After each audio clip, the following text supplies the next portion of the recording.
চোখের অ্যালার্জি। এই চোখের অ্যালার্জিটা কিন্তু খুবই একটা খারাপ রোগ। এই ছোট ছোট বাচ্চাদের কিন্তু এই চোখের অ্যালার্জি প্রচুর পরিমাণে দেখা দিচ্ছে।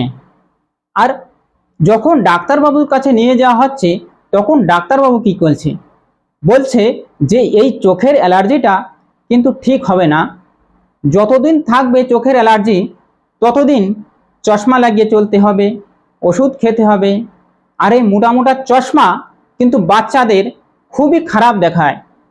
আমরা যখন বড় হয়ে যাচ্ছি তখন কিন্তু চশমা লাগালে আমাদের খারাপ লাগে না, আর যখন ছোট বাচ্চা লাগাচ্ছে তখন কিন্তু আমাদের খুবই খারাপ লাগে। তো কী কারণে এই চোখের অ্যালার্জিটা হচ্ছে? এই চোখের অ্যালার্জির সবচেয়ে বড় কারণ হচ্ছে লাগাতার মোবাইল, কম্পিউটার, টিভি দেখার জন্য আপনার চোখের যে জলটা আছে সেই জলটা কিন্তু ধীরে ধীরে শুকিয়ে যাচ্ছে, এর জন্য হচ্ছে চোখের অ্যালার্জি। আর কোনো কোনো সময় দেখা যাচ্ছে যে বাড়ির সাইডে কিংবা রাস্তার সাইডে ময়লা আবর্জনা জমানো আছে, সেইটা যখন জ্বালিয়ে দিচ্ছে এর জন্য কিন্তু এই ধোঁয়াটা যখন আপনার চোখে লাগছে তখন কিন্তু এই চোখের অ্যালার্জিটা হচ্ছে। আবার কোনো কোনো সময় দেখা যাচ্ছে প্রচণ্ড হাওয়া বইছে, হাওয়ায় ধুলোবালি আপনার চোখে এসে পড়ছে, এর জন্য কিন্তু চোখের অ্যালার্জি হচ্ছে। আবার কোনো কোনো সময় শরীরের ইমিউনিটি শক্তি, যে রোগ প্রতিরোধক শক্তিটা আছে সেইটি কম হয়ে যাচ্ছে, যার জন্য কিন্তু আমাদের এই চোখের অ্যালার্জি হচ্ছে।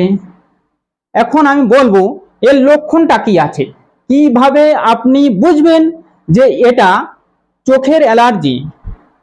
চোখ প্রচণ্ড চুলকাবে, যে এত চুলকাবে বাচ্চা সহ্য করতে পারবে না, দুই হাত দিয়ে এইভাবে ডলতে থাকবে, চোখ একদম লাল হয়ে যাবে, চোখ দিয়ে জল পড়বে, চোখে প্রচণ্ড জ্বালা পোড়া করবে।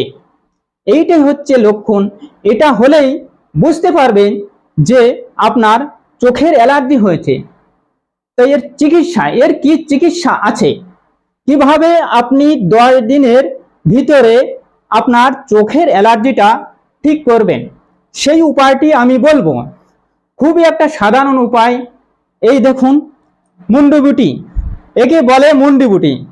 এই মুন্ডিবুটিটা দেখতে কিছুটা লিচুর মতো। এই দেখুন, এইটি আপনি 4টে মুন্ডিবুটি 1 গ্লাস জলের ভিতর খালি 2 ঘন্টা ভিজিয়ে রাখুন।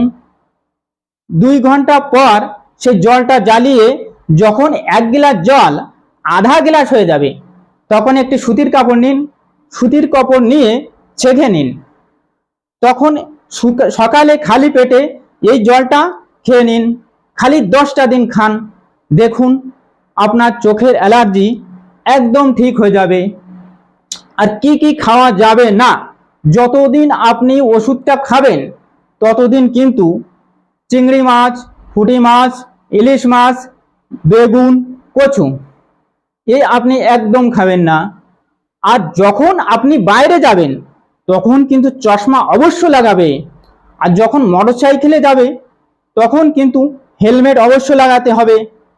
আর যদি আপনার বাড়িতে শসা থাকে তাহলে ফ্রিজের ভিতর রেখে দিন, গোল গোল করে কেটে আপনি ফ্রিজের ভিতর রেখে দিন, যখন ঠান্ডা হয়ে যায় তখন চোখের উপর ঠান্ডা রেখে দেবেন ক্ষীরাগুলো, তখন কিন্তু চোখে একটু আরাম পাবে জ্বলনটা। তাই এই ভিডিওটা যদি ভালো লেগে থাকে তাহলে লাইক, শেয়ার এবং সাবস্ক্রাইব অবশ্য করুন। সাবস্ক্রাইব করলেই আমার নতুন নতুন যে ভিডিওগুলো সর্বপ্রথম তোমাদের কাছে পৌঁছে যাবে। আর এতে জানতে পারবেন আমার নতুন নতুন যেসব চিকিৎসা পদ্ধতি সেইগুলো সর্বপ্রথম জানতে পারবেন। নমস্কার।